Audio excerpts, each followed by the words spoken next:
Hello, my name is Kirby Piazza, and today I'm going to be presenting my community in words and pictures. I live in Lancaster, Pennsylvania, which is located about 70 miles west of Philadelphia. Often Lancaster City is referred to as a mini Philadelphia or a mini Brooklyn, New York, due to its appreciation of the arts, its diversity, and large population of young professionals. Lancaster is one of the oldest cities in America, being founded in 1730, and it was actually the capital of the United States for one day on September 27th, 1777. When most people hear the word Lancaster, they tend to think about the large Amish population that live here. And even though this is true, I wanted to take a closer look at life in the city outside of common perceptions of us as a community. Lancaster City itself is broken down into several neighborhoods. I live in the College Park area, which gets its name from Franklin and Marshall College being located here, and that's right here on the map. Um, the Central Business District houses the courthouse, Lancaster City Police, Central Market, the prison, and is also a hub for local celebrations and nightlife. The Stadium District holds Clipper Magazine Stadium, which is home of the Lancaster Barnstormers. And the other outer areas are mostly residential areas. You can see on the map that Lancaster City is located at the heart of Lancaster County. As I mentioned, Lancaster houses a large amount of young professionals, many owning small businesses or working in the arts. So it's no surprise that the median age of the resident of Lancaster City is 30, with 50% of the population being males and the other 50 being females.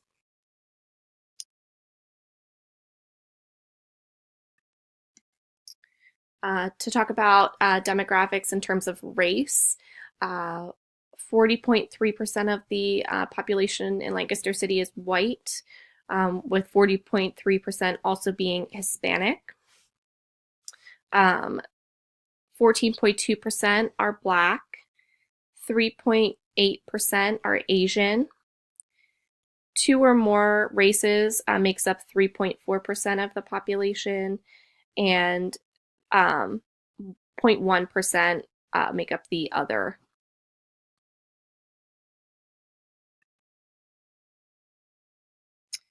Next, to talk about quality of life in Lancaster City. The crime rate in Lancaster was a little surprising to me since I live here and I feel generally safe in this area. However, the total violent crime rate of 498 crimes is actually more than double the national average. The majority of these violent crimes committed were assaults. So that was a little concerning to read. Again, just being from this area and usually feeling pretty safe.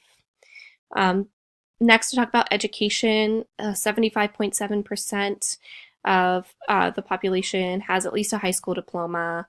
19.8% have a bachelor's degree. 7.3% have a graduate degree. And the unemployment rate for the area is 5.7%.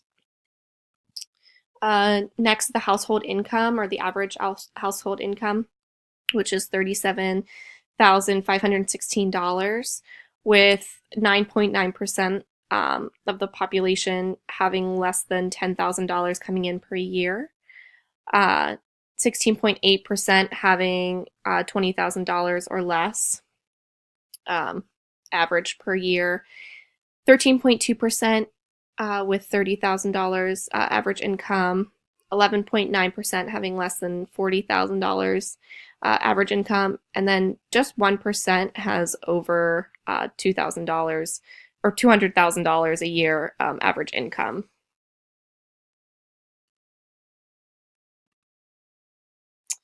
Next, to talk about important institutions in the area. The important formal institutions in Lancaster that I wanted to highlight, one being High Industries, which is a construction business located here, and they employ about 2,500 people in Lancaster, and is one of the major manufacturing employers in Lancaster as well. The Lancaster Courthouse, which is this picture right here, um, is where everything from court proceedings to marriage licenses and adoptions are all completed. Also, in Lancaster City is the Lancaster County Prison, which is not pictured here, but I wanted to mention that this prison is located in Lancaster City. Lancaster General Hospital is now the only hospital located within the city limits. There were two hospitals, the other being Lancaster Regional, but that closed its doors just recently in early March 2019.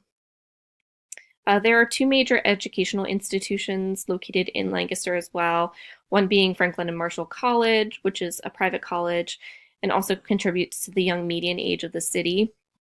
And the other is PA College of Art and Design, which is located right next to Gallery Row, one of the city's main art districts.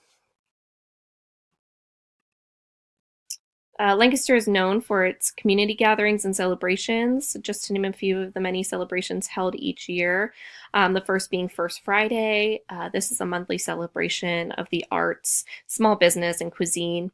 The first Friday of every month, the art galleries on Gallery Row open their doors for extended hours to show their latest work. There's usually music and food, and typically others from outside of the city also come to participate in this gathering. Every year, Lancaster has a pride parade and celebration, which includes performances, music, informational sessions, and a lot of charity work. The Lancaster Roots and Blues Festival is held every year in Lancaster as well, and that's to celebrate local musicians and music lovers alike. You can attend performances, which are scattered across the city. Typically, food trucks line the streets. The city's pretty much shut down for the occasion. It's very popular. And lastly, I wanted to mention Fastnachts Day, which is, I think, a really popular thing in Pennsylvania as well, but it's really popular in Lancaster. People get very into it. If you're not sure what that is, it's on Fat Tuesday, right before Lent starts, where everyone eats these special donuts called Fastnachts before Lent. Here are some of the sports teams in Lancaster. The largest team that Lancaster houses is the Lancaster Barnstormers, which is our local baseball team, and it feeds directly into the Washington Nationals. We also have a semi-pro soccer league, a roller derby team, and a rugby league. Lancaster has so many community organizations, it was hard to narrow them down. The James Street Improvement District is a group invested in improving the economic development and improved quality life for the residents in Northwest and the downtown areas of Lancaster City. The Boys and Girls Club in Lancaster is a place for Lancaster youth to go after school and in the summer as a place to be around other peers their own age with adult supervision. The other programs located in Lancaster City that I wanted to highlight are the Head Start program and Big Brother Big Sister program. Some of the environmental risks of living in Lancaster City, as identified by the Partnership for Public Health, are poor air quality and lead exposure. In 2018, there were 7.5 days of unhealthy air quality, and in 2019, there's already been several days where the air quality was deemed unhealthy for special populations. Lancaster County has a very high levels of soot pollution, which definitely contributes to the poor air quality.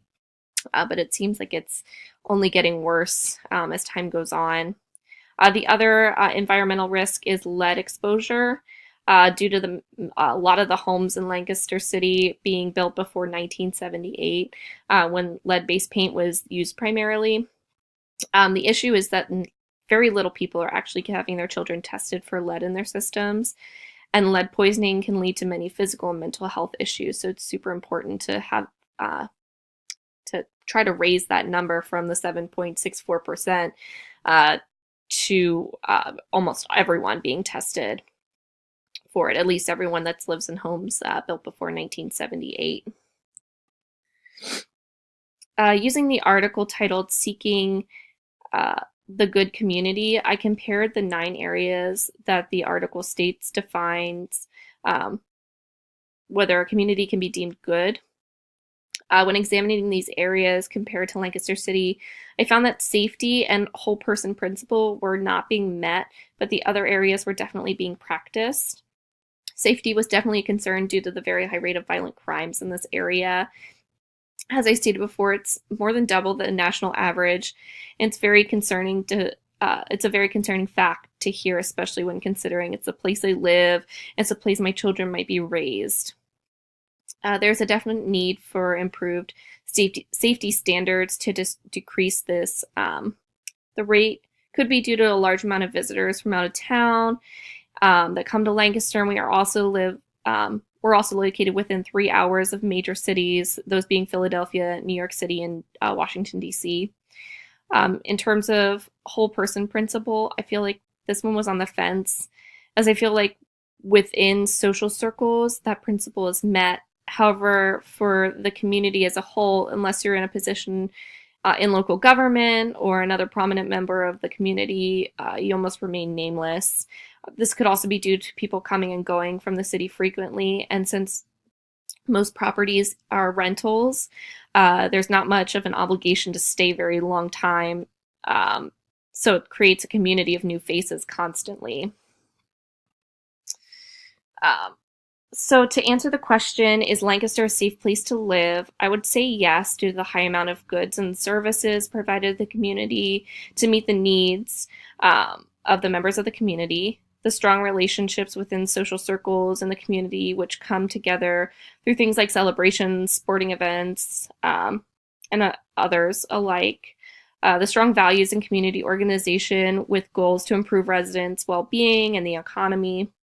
Predictability, where community life has a pulse, which rarely veers off course. And us Lancastrians definitely love consistency. There is a definite recognized place in the social structure for those who reside here, but there's still room for those in the community to grow and to change where they're at in that social structure if they want to. The opportunities are endless, and the assistance for those who are struggling is available, thus giving even more opportunities for those who reside here. And lastly, homogeneity is present since those who live here long term tend to live where there's familiarity, but still a level of diversity to keep the comfort level consistent. So in closing, I believe Lancaster is such an exciting place to live where difference is often celebrated. Those who want to take chances are able to, and community is a high priority. So thank you so much for watching my presentation on Lancaster, Pennsylvania. I hope you learned something new, and I'm excited to see everybody else's presentations. Thanks so much.